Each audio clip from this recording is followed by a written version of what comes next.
ఓం శ్రీ గురుభ్యో నమః. హరి ఓం. శ్రుతిస్మృతిపురాణానామాలయం నమామి భగవత్పాదశంకరం లోకశంకరం. ఓం నమస్తస్మై భగవతే అర్హతే సమ్యక్ సంబుద్ధాయ. నగ్నచర్యా న జటా న పంకః. ఈ శ్లోకం నాకు చాలా ఇష్టం అనిపించింది. ఎందుకంటే మీరు కృతార్థులు కావాలంటే పిచ్చి పిచ్చి వేషాలు వేయటం వల్ల ఉపయోగం లేదు. మీరు తత్వం తెలుసుకుని మీ స్వరూపం తెలుసుకుని క్లారిటీ ఆఫ్ థాట్తో వ్యామోహం అనేది దూరంగా పెట్టి అవివేకమును దూరంగా పెట్టి వివేకము ప్రజ్ఞ, జ్వలంతమైన ప్రజ్ఞ, open mind, thinking power, that is the prajna. దీంతో మీరు తత్వాన్ని తెలుసుకుని కృతార్థులు అవ్వాలి. కానీ పిచ్చి పిచ్చి వేషాలు వేసి కృతార్థులు అయిపోతారండి. ఆయన ఎలాగే చెప్తున్నారు. నానాశికాస్థండిలశాయికావా నభస్మనో సుస్థిరమాసనాది సంశోధయేన్మర్త్యమతీర్ణకాంక్షం. మీరు కుంభమేళాకి వెళ్తే ఇక్కడ చెప్పినవన్నీ కనపడతాయి. కుంభమేళాలో ఇక్కడ చెప్పినవన్నీ కనపడతాయి.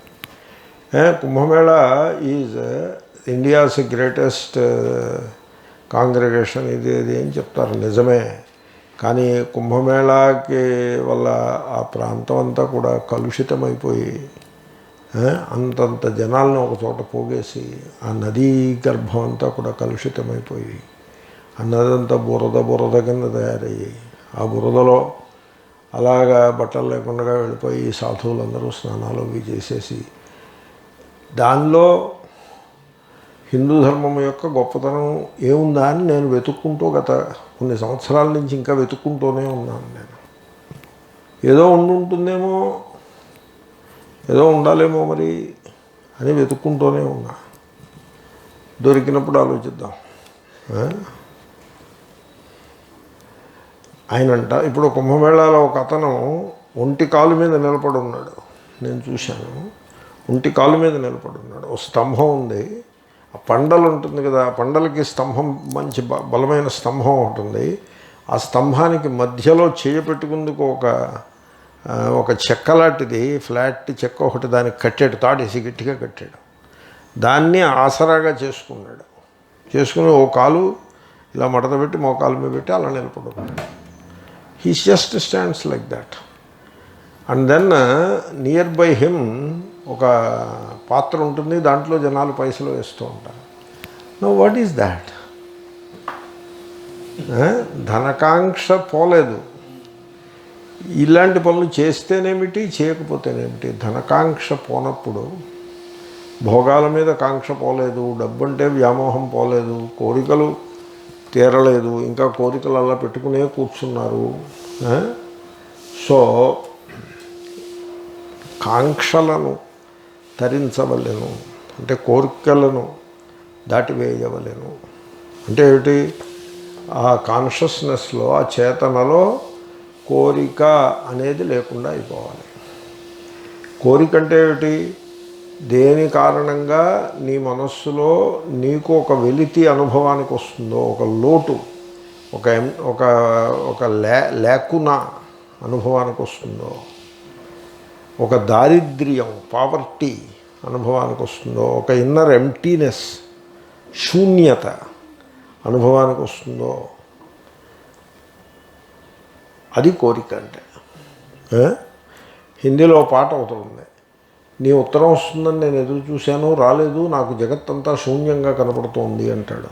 పాట శూన్యము అంటే వాడికి ఆ లోపల ఒక భయంకరమైన ఎంప్టీనెస్ వాడికి అనుభవానికి వస్తుంది. దాంతో ఆ దుఃఖాత్మకమైన పాట ఒకటి పాడతాడు. కాబట్టి అది కోరికంటే. కోరికంటే ఏమిటి? It's a whole in your consciousness.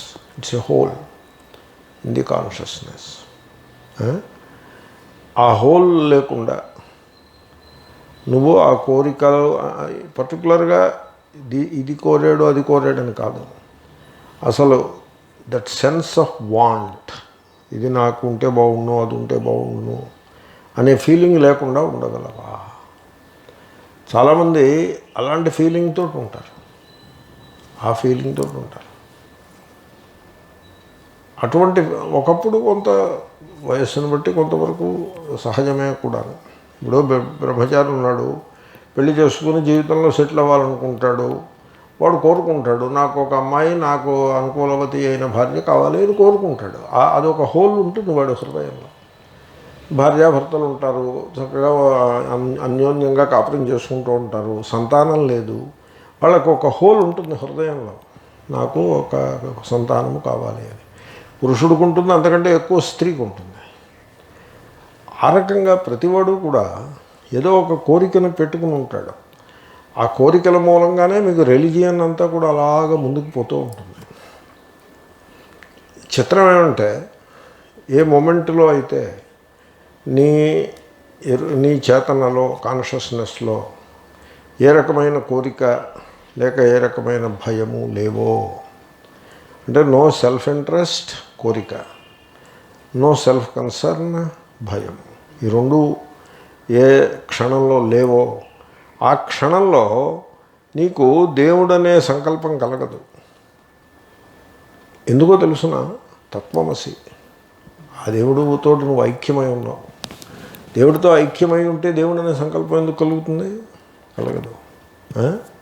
ఇప్పుడు నేను ఇలా కూర్చుని స్వామి టీవీ అని సంకల్పిస్తానా? సంకల్పించను. ఎందుకని? నేనే స్వామి టీవీ. ఆ రకంగా తత్వమసి, ఆ దేవుడు నువ్వే అయిపోతావు. ఆ దైవత్వం నీకే అనుభవానికి వచ్చేస్తుంది. కాబట్టి దేవుడు అనే సంకల్పం కలగదు. కోరిక పుట్టగానే ఓ హోల్ తయారవుతుంది. మళ్ళీ వీడు పరిచ్ఛిన్నుడైపోతాడు, దేహాత్మభావంలో పడిపోతాడు. దేహాత్మభావంలో పడిపోతే జీవుడైపోతాడు. జీవుడైపోతే దేవుడు గుర్తుకొస్తాడు వీడికి. దేవుడు గుర్తుకొచ్చి ఆ దేవుడి పేరుతోటి వెర్రి చేష్టలన్నీ, వేలం వెర్రి అంటారు చూడు, వెర్రి చేష్టలన్నీ చేస్తూ ఉంటాడు. నువ్వు చేయాల్సింది ఈ వెర్రి చేష్టలు కాదు, ఆ కోరికలను అధిగమించుట. ఎలాగా? మనం ఏం చేయాల్సి ఉంటుందంటే క్లియర్గా, లోతుగా ఆలోచించాల్సి ఉంటుంది. క్లియర్గా ఆలోచించాలి. దాంట్లో కన్ఫ్యూషన్ పెట్టకూడదు. ఇప్పుడు డైమండ్ రింగును ఎర్ర రంగు రాయి పెట్టుకుంటే నాకు గ్రహాలు అనుకూలిస్తాయని అలాంటి థింకింగ్లో పడ్డవాడికి నేను చెప్పి మాటలకి అసలు ఏమీ సంబంధం లేదు. దాంట్లో క్లారిటీ ఎక్కడుంది? It is superstition. సూపర్స్టిషన్లో క్లారిటీ ఏముంటుంది? కాబట్టి అలా కాదు, no superstition whatsoever, clear thinking. తర్వాత డీప్లీ అంటే ఏమిటి? What is the depth there? ఏదో వస్తువు చూస్తాడు, ఇది నాకు కావాలి అని కోరుకుంటాడు. There is no depth in the thinking. ఈ పిల్లలు ఉంటారు చూడండి, నాకు చాక్లెట్ కావాలని ఏడుస్తాడు. మీరు కొంచెం మరిపిస్తే చాలు, వాడి దృష్టి మళ్ళితే ఆ చాక్లెట్ మర్చిపోయి ఇంకో దాని వెంట పోతాడు. Human beings are no better. వాడికి ఏదో నాకు ఆ సెల్ ఫోన్ కావాలని కోరిక పుడుతుంది. ఈ లోపల ఏదైనా అర్జెంట్ ఫోన్ కాల్ వచ్చేదో అయితే ఆ సెల్ ఫోన్ గురించి మర్చిపోయేటట్టు పోతూ ఉంటాడు. అంటే అర్థం ఏంటి? There is no depth in thinking. కొద్దిసేపు దీని వెనకాల పరిగెత్తడం, కొద్దిసేపు దాని వెనకాల పరిగెత్తడం. There is no depth in thinking. Depth in thinking కూడా ఉండాలి. క్లారిటీ ఆఫ్ థింకింగ్, ఆ గాఢశీలత. అంటే కళ్ళు మూసుకుని తన యొక్క మనస్సులో ఉదయిస్తున్న సంకల్పములను, వాటి బాగోగులను, వాటి ఆ వాసనల యొక్క స్వభావములను పరిశీలించుకుని అర్థం చేసుకునేటువంటి ఆ డెప్త్ ఉండాలి. Clarity of thought and depth. అప్పుడు మీరేం చేయాల్సి ఉంటుంది? మీ హృదయంలో, మీ మనస్సులో ఉన్నటువంటి కోరికలు, వాటిని అన్నింటినీ పరిశీలించుకోవాలి. ఏ కోరికలు ఉన్నాయి వాటిని పరిశీలించుకోవాలి. ఆ కోరికల వల్ల ఉదయించేటువంటి లాభ నష్టాలను కూడా అంచనా వేసుకోవాలి. ఇప్పుడు అమెరికా వెళ్ళాలి అనే కోరిక ఉన్నదా చూసుకోవాలి. ఆ కోరిక, నాకు అమెరికా కోరికను బట్టి వెళ్తున్నానా, లేకపోతే ఏదో ఒక ప్రవాహ రూపంగా ఆ పరమాత్మ తీసుకెళ్తున్నాడా చూసుకోవాలి. కోరికను బట్టి వెళ్తుంటే then there will be ramifications for that. ఏవో కొన్ని కష్టాలు ఉంటాయి. ఏమన్నా జెట్ ల్యాగ్ ఉంటుంది, నిద్ర ఉండదు, అక్కడ వర్క్ లోడ్ ఎక్కువ ఉంటుంది, వాడు ఏదో అంటాడు, ఓ స్వామి ఏదో నువ్వు చెప్పిన పాఠం ఇలా ఉందంటాడు, ఇంకొకటి బాగోలేదంటాడు, ఏవేవేవో రామిఫికేషన్స్ ఉంటాయి. ఈ కోరిక మూలంగా అవన్నీ వచ్చాయి, వాటన్నింటినీ అనుభవించాల్సి ఉంటుంది. సపోజ్ కోరిక లేదనుకోండి, it is not about desire, then there will be no ramifications. Events ఉంటాయి కానీ వాటికి మన మీద ఇంపాక్ట్ ఉండదు. కాబట్టి ఈ స్ట్రక్చర్ అంతా అర్థం చేసుకోవాలి. సో ఆ మెంటల్ మేకప్, ఇమోషనల్ మేకప్, దాన్ని అర్థం చేసుకుని ఎప్పుడైతే మీరు కోరికలను అప్పుడు మీకు పక్కన పెట్టగలుగుతారు కోరికలను, అప్పుడు మీరు మీ యొక్క ఇమోషన్స్ని గొప్పగా మార్పు చేసుకోగలుగుతారు. ఆ విధంగా మీరు కోరికల నుండి బయటపడిపోవచ్చు. తర్వాత మనిషి ఆ కోరికల స్ట్రక్చర్ని చూసేప్పుడు మనిషి ఒకటి అర్థం చేసుకోవాల్సి ఉంటుంది. ఏంటంటే ఈ కోరికలు ఆర్ దే నార్మల్ అని అర్థం చేసుకోవాలి. ఆర్ దే నార్మల్ అని. ఇప్పుడు ఒక అమ్మగారు అన్నారు నాతోటి, నాకు పట్టు చీర కావాలి అని కోరిక, దేవుడికి మొక్కుకుంటున్నాను అన్నారు. Now is it a normal thing the desire? What is normal in it? పట్టు చీర is most unnecessary. Enough saris already there. Cotton sari is the best for this weather.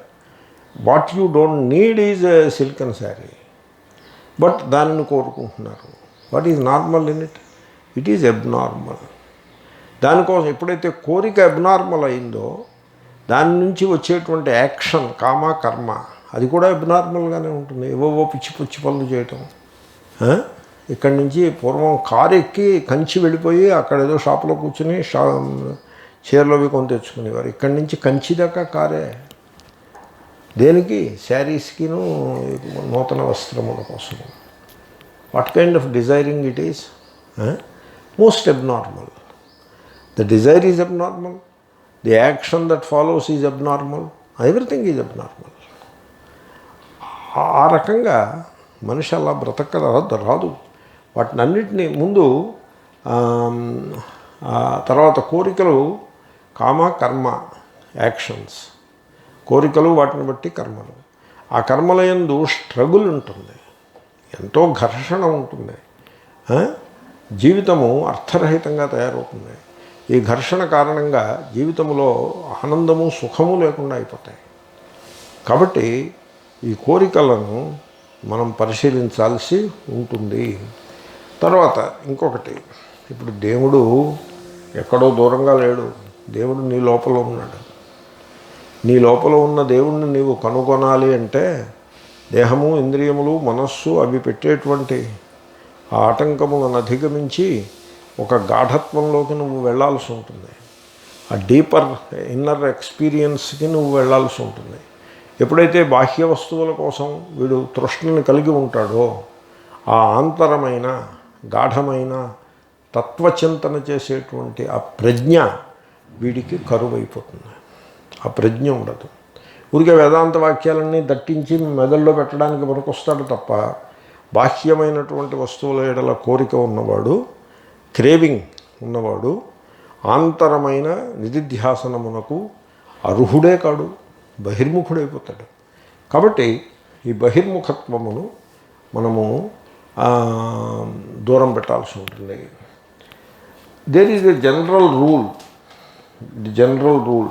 అదే పరిశీలించే విధానానికి ఒక థంబు రూల్ కింద వాడుకోవచ్చు. ఒక కోరిక ఉన్నట్లయితే, ఒక వస్తువును మీరు కోరినట్లయితే ఆ కామన అది తప్పనిసరిగా మనస్సు నుంచే పుడుతుంది. ఆత్మస్వరూపం నుండి వస్తువుల గురించి కామన ఉండదు. అథాతో బ్రహ్మ జిజ్ఞాస అన్నట్లుగా ఒక తీవ్రమైన ఆకాంక్ష, ఆత్మస్వరూపమును ఈ జన్మయందే మనం పొంది చరితార్థులము కావాలి అనే ఒక జిజ్ఞాస ఏది గలదో అది ఆ ముముక్షుత్వము, అది it comes from the very being it self. అంటే మనిషి యొక్క అంతరాంతరముల నుండి పుట్టుకొస్తుంది ఆ జిజ్ఞాస. అలా కాకుండా నాకు ఈ రిస్ట్ వాచ్ కావాలి, ఆ కెమెరా కావాలి, ఆ కారు కావాలి, ఈ కోరికలన్నీ మనస్సు నుంచి పుడతాయి. మనోగత అంటే వెరీ సూపర్ఫిషియల్ డిజైర్స్ ఇవన్నీ కూడా. కాబట్టి ఒక థంబ్ రూల్ ఏమిటంటే దేనిని మనస్సు కోరుకుంటుందో అది వ్యర్థము. It's a thumb rule. Whatever the mind desires is not worth pursuing. Like that. చిన్నపిల్లవాడు ఇది ఏదో కథ చెప్తారు.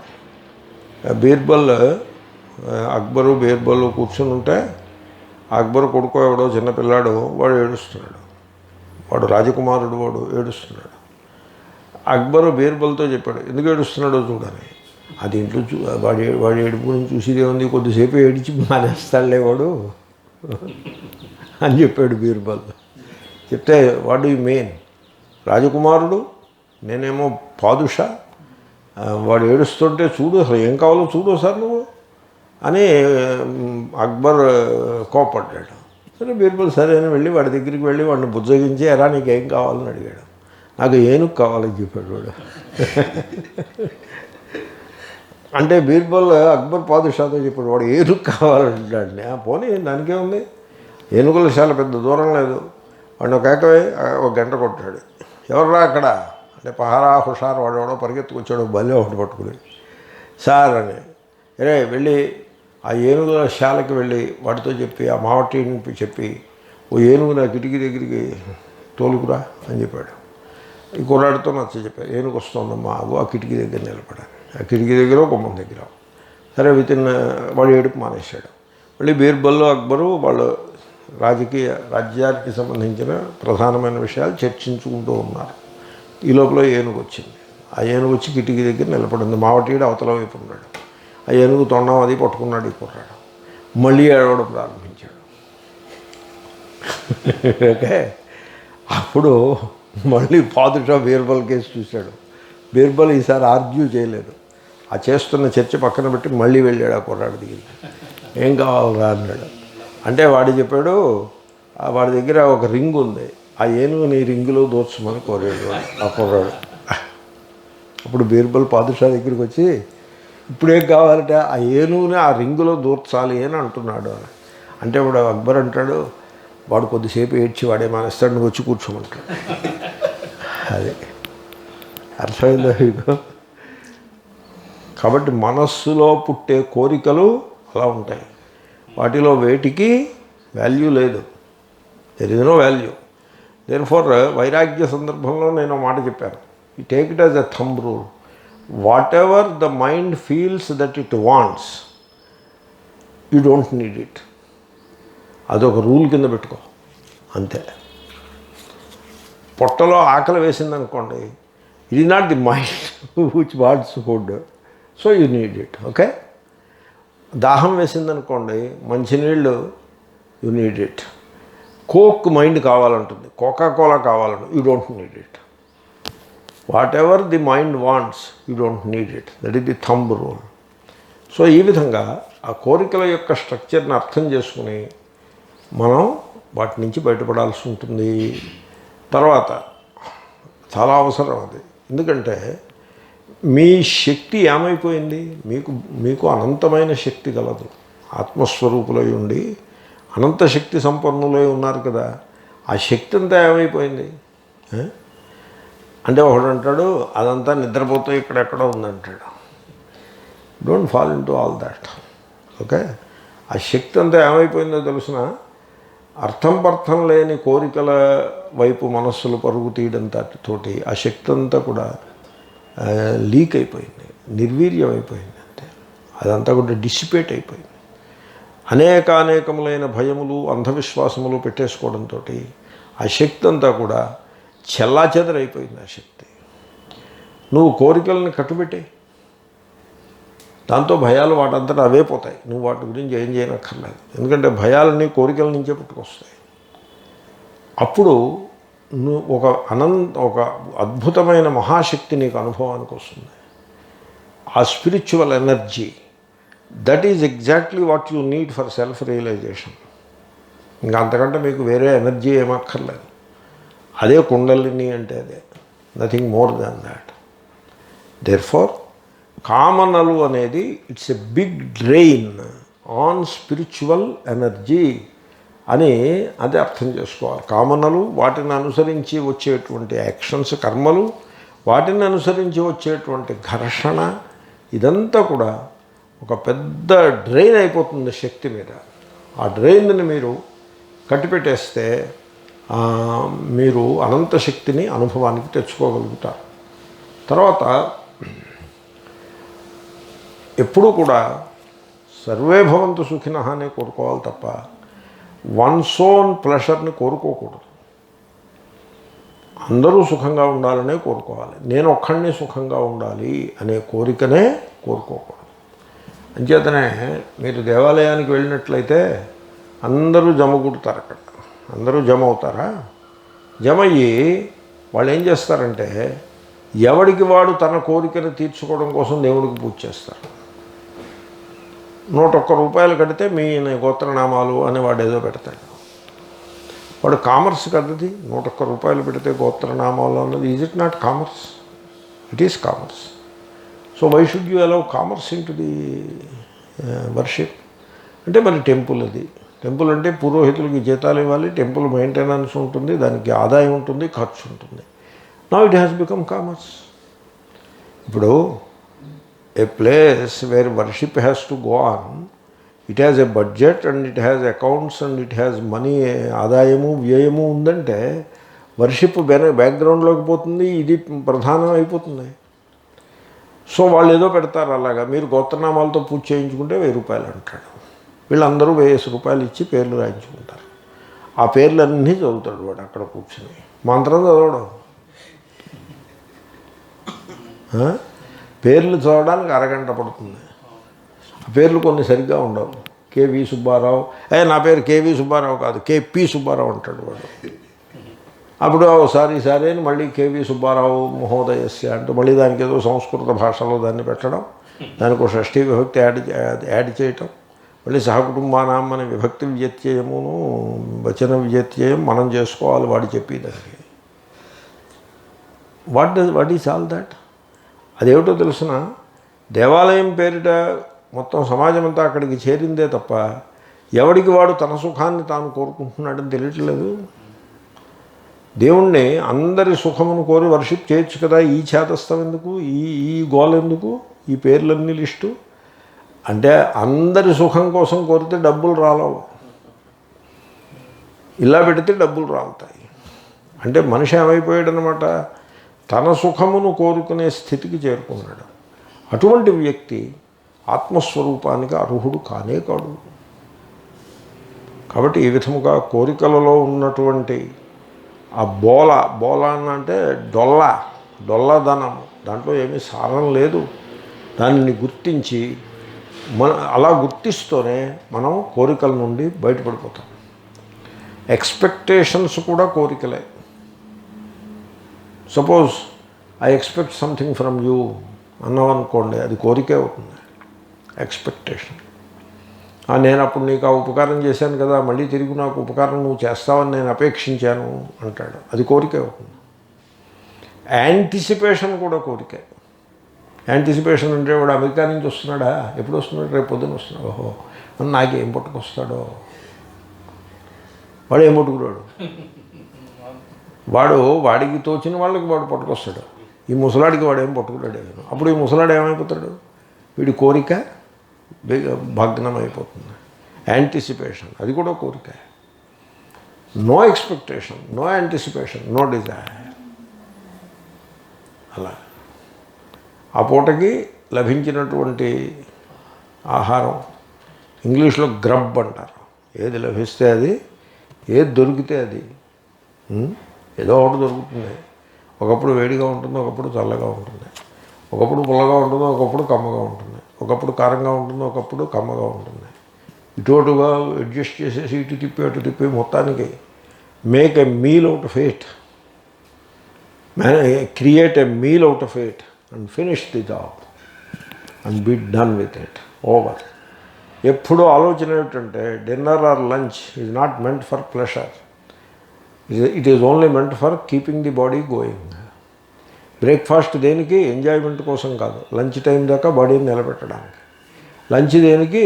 సాయంకాలం దాకా బాడీని నిలబెట్టడానికి. డిన్నర్ తినడం ఎందుకు? ఏదో 2 మెతుకులు తింటే నిద్రపోవచ్చు, లేకపోతే నిద్ర సరిగ్గా పట్టక మొన్నటి పని చెడిపోతుంది. అందుకోసం ఏదో కొంత తినేసేసి నడుము వాల్ చేస్తే మొన్నటి పని చేసుకోవచ్చు. అందుకోసం 1 day at a time అలా బతికేయడం. ఇలా బతికేస్తే కోరికలు ఉండవు, ఏమీ ఉండవు. వాడు ఆత్మస్వరూపనిష్ఠుడుగా వాడు కృతార్థుడు. అంతే తప్ప బట్టలు లేకుండా తిరిగేవాడు చాలా విడ్డూరంగా ఉంటారండి. ఒకసారి ఎక్కడికో నన్ను ఆహ్వానించారు, వెళ్ళాను. వెళ్తే అక్కడ ఓ మహాత్ముడు అప్పటికే వచ్చి ఉన్నాడు. ఆయన బట్టలు వేసుకోడు. నేను తల్లకిందులు అయిపోయాను. నేను ఆయన పక్కన కూర్చోవాలి, నేను ఆయన బట్టలు లేకుండా కూర్చుంటాడు. ఆడియన్స్ ఏమో మిక్స్డ్ ఆడియన్సు. అలాంటి వేషాలు. ఆయన ఏమో ఉపన్యాసం చేస్తే ఆయనకి ఏం రాదు కూడాను. ఆయన రాదని మనం తప్పు పట్టేందుకు కూడా లేదు. అలాగంటే వై అంటే శివుడు అలా ఉంటుంది. వీళ్ళంతా అది కొరడాలు వచ్చి కొట్టినా కూడా తప్పలేదు. శివుడు దిగంబరుడు అంటే ఏమిటి? దిక్కులే అంబరముగా గలవాడు అని. అంబరం అంటే వస్త్రం, దిక్కులే వస్త్రముగా గలవాడు అంటే ఆకాశ శరీరం బ్రహ్మానర్థం. ఆయన విరాట్ పురుషుడు, ఆయనకి ఆకాశమే వస్త్రము. ఎంత బాగుంది చూడండి, అది అదే అర్థం దానికి. అంతేగాని ఈయన తత్తు కాదు.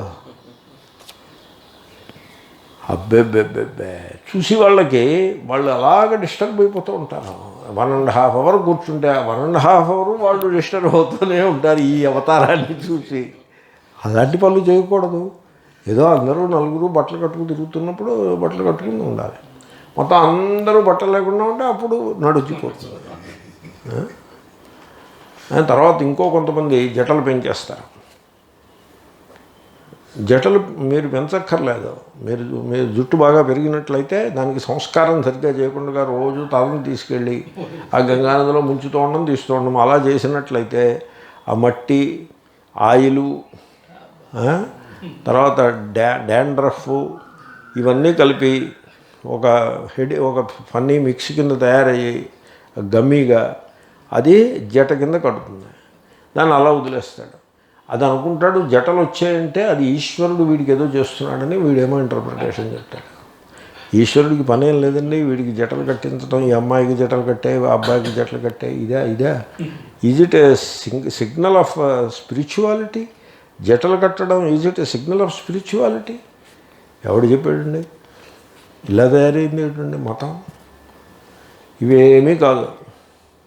మీరు మీ హృదయంలో ఉన్న ఆ డిజైర్స్ని ప్రక్కన పెట్టి desirelessness and fearlessness is godliness, ఆ దైవత్వాన్ని మీరు స్వంతం చేసుకున్నటయే ధర్మము. ఇంకా ఈ చేష్టలన్నీ, పిచ్చి చేష్టలన్నీ కూడా వీటికి ధర్మానికి ఏమీ సంబంధం లేదు. చాలా చక్కటి శ్లోకం. నగ్నచర్య, బట్టలు లేకుండా ఇటునట్టు తిరుగుట నా కాదు, అది అనవసరం. జటలు కట్టుట నా కాదు, అదే అనవసరమే. శుభ్రంగా ఒక బార్బర్ షాప్ దగ్గరికి పోయి షేవింగ్ గుండు చేసుకుని అలా పడి ఉండడం. మళ్ళీ క్రాఫింగ్ పెట్టుకోమని నేనేం చెప్పట్లేదు, అది ఎవరి ఇష్టం వాళ్ళది. శుభ్రంగా గుండు చేయించుకుని పడు ఉండడం, జటలు కట్టేసింది, ఇలాంటి వేషాలు ఏమీ వద్దు. పంకహ, బురదను పట్టించుకొనుట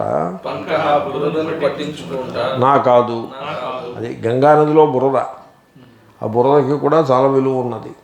ఆ గంగానదిలో వెళ్ళి ఆ బురదంతా బకెట్ నిండా ఎత్తి తెచ్చుకుని ఆ ఒడ్డు మీద కూర్చుని అదంతా ఒళ్ళంతా పెట్టుకుని దాంట్లో కూర్చోవడం. మడ్ బాత్ చేస్తున్నాను. మడ్ బాత్ చేయడం people don't understand. Soil bacteria ఉంటాయి, ప్రతి మడ్డులోనూ బ్యాక్టీరియా ఉంటుంది. ఆ bacteria they are all over the body. మీరు స్నానం చేసేస్తారు, పోతాయి, మడ్డుతో పాటు బ్యాక్టీరియా పోతుంది. బట్ ఆరిఫిసెస్ ఉంటాయి, ఇక్కడ కూర్చుంటుంది కొంచెం బ్యాక్టీరియా, లేకపోతే కొంచెం లోపలికి వెళ్ళి అక్కడ కూర్చుంటుంది. అక్కడే కూర్చుంటుంది. అది పోదు స్నానం చేసినప్పుడు. ఆరిఫిసెస్లో ఇక్కడ ఈ చెవి లోపల ఎక్కడో బ్యాక్టీరియా కాలనీ ఒకటి కొద్దిగా ఉంటుంది, అది పోదు. కాబట్టి ఈ సాయిల్ బ్యాక్టీరియా వీడి బాడీలో సెట్ అవుతాయి. అవి బెనైన్ బ్యాక్టీరియా అయితే ఏమీ అవ్వదు. అవి బెనైన్ కాదనుకోండి, ప్యాథోజెనిక్ ఉన్నాయనుకోండి, వీడికి జ్వరం వస్తుంది. అప్పుడు మళ్ళీ జ్వరం వస్తే మళ్ళీ మడ్బాత్ చేస్తే పోతుంది అంటాడు. వీళ్ళు మూర్ఖులు, వీళ్ళకి అర్థం కాదు. జ్వరం వచ్చిందంటే బ్యాక్టీరియల్ ఇన్ఫెక్షన్ వచ్చిందనమాట. మడ్బాతులు ఇవి దానికి ఏమి సందర్భం లేదు. It is not so. ఈ ఆల్టర్నేటివ్ మెడిసిన్ అనే పేరుతో ట్రెమెండస్ సూపర్ స్టిషన్ చలామణిలో ఉంటుంది. వాటిల్లో కొన్ని మంచి ఉంటాయి, కొన్ని మంచి ఉంటాయి. ఎలాగా, ఇప్పుడు పొద్దున్నే లేచి పళ్ళు తోముకోకుండా మామూలుగా కప్పు కాఫీ తాగేసి బిస్కెట్లు తినేసి న్యూస్ పేపర్ చదువుతూ ఉంటాడు. అంతకంటే వెళ్ళి అక్కడ కూర్చుని ఒళ్ళంతా ఆయిల్ పట్టించి కూర్చోవడం is better for health. In that sense it is better తప్ప in an absolute sense there is no value in it. Anyway, అంటే దాంతోపాటుగా కొంత ఎక్సర్సైజు, కొంత యాక్టివిటీ ఉంటాయి కదా, ఆ సోమరితనం కొంత తగ్గి కొంత ఎజైల్గా తయారవుతాడు. That is good for health. దాన్ని వీడు అట్రిబ్యూట్ చేస్తాడు, మడ్కి అట్రిబ్యూట్ చేస్తాడు. It is not mud, it is your agileness, your activity that helps you, not mud. Okay. కాబట్టి ఇటువంటి వేషాలన్నీ మడ్ బాతులు ఇవేమీ వద్దు. అనాశిక ఉపవాసములు నా వద్దు. ఉపవాసాలు చేసేయటం అంటే తిండి మానేయడం, ప్రేగు ఎండిపోతుంది అన్నట్టుగా తిండి మానేయడం. తిండి దగ్గర ఎలా ఉంటుందంటే ఫస్ట్ 1 or 2 days డిఫికల్ట్గా అనిపిస్తుంది మీకు. You need a real grit and determination to overcome the pangs of hunger. అది ఇనీషియల్గా కొంత కష్టం అనిపిస్తుంది, కానీ 2 days అయ్యేప్పటికీ హంగర్ చచ్చిపోతుంది. మనిషి మంచినీళ్ళు తాకపోతే మనిషి పోతాడు. మంచినీళ్ళు తాగుతూ ఉంటాడు వీడు, మంచినీళ్ళు నిమ్మకాయ రసం ఏదో అలాంటిది ఏదో పుచ్చుకుంటూ ఉంటాడు. కాబట్టి ప్రాణం నిలబడుతుంది. అపోమయ ప్రాణ. ప్రాణము అప్పుల నుండి నిర్మాణం అవుతుంది కనుక ప్రాణం నిలబడుతుంది ఫర్ సమ్ టైం. అది ఒక గొప్ప ఈశ్వరారాధన అని వీడు అనుకుంటాడు. ఈశ్వరారాధనకి దానికి సంబంధం లేదండి. దాంట్లో ఉన్న స్పిరిట్ ఎంత మాత్రమే. ఏకాదశి నాడు ఏకాదశ ఇంద్రియములను ఈశ్వరుని వైపు అభిముఖము చేసేదను అంటే బహిర్ముఖత్వమును విడిచిపెట్టి ఏకాదశ ఇంద్రియములను ఈశ్వరుని వైపు ప్రసరింపజేసి నేను ఆత్మనిష్ఠుడుగా ఉంటాను. అలాగా ఒక ధ్యానంలో ఉండాలంటే కడుపు నిండా తింటే ధ్యానం ఉండదు. ధ్యానానికి, యోగానికి, ప్రాణాయామానికి, ఎక్సర్సైజులకి ఎంటీ స్టమక్ ఉండాలి. కడుపు నిండా తిని ధ్యానం ఏం చేస్తారు? అంచేతను మీరు skip food, regular food skip చేసి కొంచెం హవిస్సో ఏదో చేసుకుని కొద్దిగా ముద్ద కింద చేసుకుని కారం అది లేకుండా సింపుల్గా కొన్ని కూర ముక్కలు వేసుకుని అవి తినేసి మళ్ళీ ధ్యానం చేసుకో అని చెప్పారు. లేకపోతే ఫలహారము పళ్ళ ముక్కలు తిని దాంతో సరిపెట్టుకుని ధ్యానం చేసుకో. కొంత ఫాస్టింగ్ బాడీకి కూడా మంచిది. It is helpful to the body and it is good for the meditation అని చెప్పారు. అదే కానీ వీణేమో కృచ్ఛ్ర చాంద్రాయణాదులు చేయమని చెప్పలేదు. అలాంటి పిచ్చి ఉపవాసాలు అనవసరం. స్థండిల శాయికావా, నేలపై పరుండుట, అంతేనా? కటిక నేలపై పరుండుట, అది అంటే తువ్వాలు వేసుకోడు, చాప కూడా వేసుకోడు, అరచేయి తల కింద మోచేయి తల కింద పెట్టుకు పడుకుంటాడు. అప్పుడు ఏమవుతుంది? ఇప్పుడు మన ట్రాపికల్ కంట్రీస్ కదా ఇవి, నేల మట్టి నేల. అప్పట్లో ఇలాగ గచ్చు అయితే గచ్చు కూడా కాదు, మట్టి నేల. ఆ మట్టి నేలలో ఇది ఉంటుంది, తేమ ఉంటుంది. ఆ తేమంతా వీడికి లోపలికి వెళ్తుంది, ఎముకలు నొప్పులు పుడతాయి. అంతకు మించి ఏమీ అవదు. కటిక నేలపై పడుకుంటే దేవుడు కనపడతాడు, ఏమీ కనపడ్డావు. కనపడ్డవాడు దేవుడు కాదు, నీ ఊహలే దేవుడు. ఇలాంటి వేషాలు వద్దు. Desirelessness is godliness. దాన్ని ఆ దిశలో ఆలోచించు. అంతేగాని ఇటువంటివి ఇవన్నీ ఎస్కేప్స్, రిలీజియస్ ఎస్కేప్స్. భస్మ బూడిద నా కాదు, బూడిద రాసేసుకోవడం ఒళ్ళంతా, ఓ బొట్టడు బూడిద పెట్టుకోవడం అక్కడ ఇంత తీసుకుంటూ ఉండడం, ఇలా ఇలా రాసేసుకోవటం, ఒళ్ళంతా రాసేసుకోవడం, కళ్ళు మూసుకుని రాసేసుకోవటం. తర్వాత ఇక్కడ కళ్ళు తెరవడానికి ముందు ఇక్కడ బూడిద దులిపేసి కళ్ళు ఇలా తెరవడం. ఇలాంటి పిచ్చి వేషాలు ఏమీ అక్కర్లేదు. మొత్తం ఒళ్ళంతా బూడిద రాసేసుకోవటం ఏమీ అక్కర్లేదు. ఎందుకు అలా రాసుకుంటున్నావు అంటే శివుడు రాసుకుంటున్నాడు. శివుడు నీకు చెప్పాడు ఆయన. ఇవన్నీ శివుడి పేరు, ఏదో పురాణంలో ఉంటుంది అలాగా. మీకు లెక్క ఏమిటంటే, నేను చెప్తున్నాను లెక్క ఏమిటంటే, భోగాలు, భాగ్యాలు, అలంకారాలు, బంగారాలు, వెండి, వజ్రాలు, వైడూర్యాలు ఇవన్నీ కావాలి అనే ధోరణి గలవాళ్ళు విష్ణువుని పూజిస్తారు. రజోగుణ ప్రధానులు వాళ్ళు. బూడిద, ఎముకలు, కపాలము, పుర్రె, ఆ పుర్రెలో ఆల్కహాలు, దారు, ఈ రకమైన వాళ్ళందరూ ఇగో ఈ భూతనాథలు ఇలాంటి పూజలు చేస్తారు. సత్వగుణ ప్రధానుడు ఆత్మనిష్ఠుడై ఉంటాడు. మీరు చూసుకోండి, మీరు ఏది కావాలో. ఇది లెక్క. అంటే మరి శివుణ్ణి సాత్వికంగా పూజించకూడదా అంటే పూజించవచ్చు, పూజించేవాళ్ళు ఉన్నారు. విష్ణువుని సాత్వికంగా పూజించేవాళ్ళు ఉన్నారు, శివుణ్ణి సాత్వికంగా పూజించేవాళ్ళు ఉన్నారు. నేను ఇక్కడ మీకు ఎక్స్ట్రీమ్ ఎగ్జాంపుల్స్ చెప్తున్నా. కాబట్టి ఈ బూడిద అక్కడి నుంచి వచ్చింది, అలాంటిది ఏం అక్కర్లేదు. సుస్థిరం, కదలకుండా ఉండే ఆసనాది, ఆసనము ప్రత్యాహారము మొదలైనది, ప్రత్యాహారము మొదలైనది నో అక్కర్లేదు. అది వాడు ఆసనం వేస్తాడు, చుట్టూ మంటలు పెట్టుకుంటాడు, కదలడు, దాంట్లో కూర్చుంటాడు, ఉడికిపోతావు వంకాయలాగా. అలాంటివి ఏం అక్కర్లేదు. ప్రత్యాహారం చేస్తానంటాడు. ప్రత్యాహారంలో ఇంద్రియాలని చావకొట్టి చెవులు మూయడమే ఉంటుంది తప్ప ఆత్మనిష్ట ఉండదు. మీరు ప్రత్యాహారం గురించి చూసారో లేదో, వీళ్ళు చెప్పే ప్రత్యాహారంలో ఆత్మనిష్ట ఉండదు. కన్నుతోటి చూడద్దు, ముక్కుతోటి వాసన చూడడానికి వీల్లేదు, చెవులతోటి వినకూడదు అని ఇంద్రియాలని చంపేసేయటమే ఉంటుందంతే. సరే, ఇంద్రియాలని చంపేసావు, ఇప్పుడు ఏం చేస్తావు? ఇంకేం ఉండదు. కేవల ఇంద్రియ వ్యాపార నిరోధ మాత్రమే తాత్పర్యం. అంతేగాని ఇంద్రియ వ్యాపార నిరోధం ద్వారా ఆత్మనిష్ట తాత్పర్యం కాదు. కాబట్టి ప్రత్యాహారం మనకు అక్కర్లా. మనం ఇంద్రియ వ్యాపారాలు చేసుకోవచ్చు. జగత్తు మిథ్యా అని తెలుసుకుని న్యాచురల్ థింగ్ హ్యాపెన్స్ న్యాచురల్లీ. ఇంద్రియ వ్యాపారం అది కట్టిపెట్టే అక్కర్లేదు. ఇంద్రియ వ్యాపారం కట్టిపెట్టేసి అలా బిగుసుకుపోయి కూర్చోని అక్కర్లేదు. అదేం అక్కర్లేదు. అక్కడ ఆది శబ్దం చేత నేను ప్రత్యాహారం పెట్టాను. అలాగే కుంభకము, ప్రాణాయామం, కుంభకం అలాంటి ప్రాణాయామాలు అక్కర్లేదు.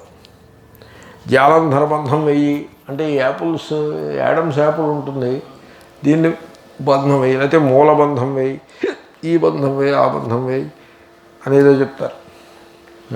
అవేమో అక్కర్లేదండి బాబు.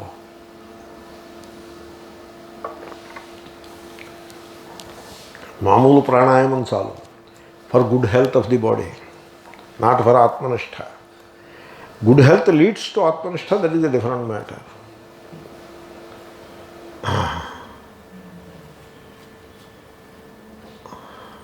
అతీర్ణకాంక్షం,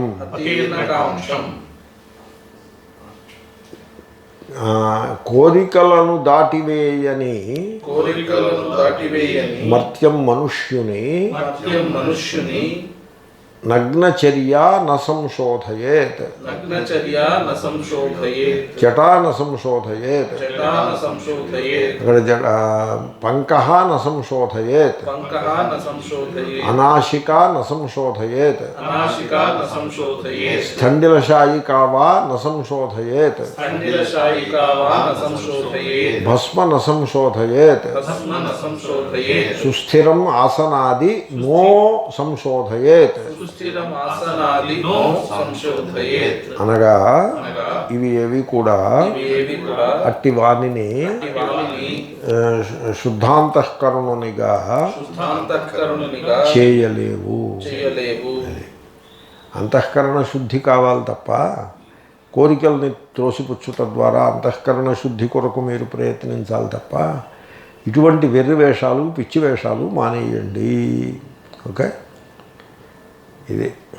ఇది వీళ్ళు చెప్పట్లేదు. ఈ ఆచార్యులు, ఈ గురువులు ఆచార్యులు ఇది చెప్పట్లేదు. ఎవరో